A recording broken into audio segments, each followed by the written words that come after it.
अस्सलामुअलैकुम नाज़रीन, जिस्मानी बीमारियों और उनके इलाज के हवाले से एक नई मुख्तसर वीडियो में आपको खुशामदीद।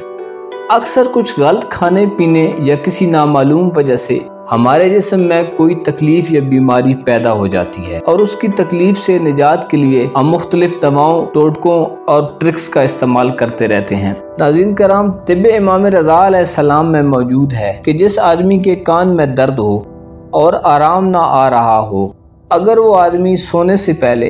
अपने कान में रुई रख ले तो बहुक्म खुदा उसके कान में फिर कभी दर्द न होगा।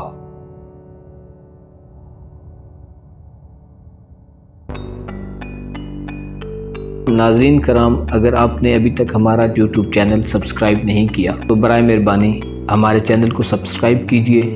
और साथ लगे बेल के बटन को ज़रूर प्रेस कीजिए ताकि हर आने वाली नई वीडियो आप तक पहुंच सके।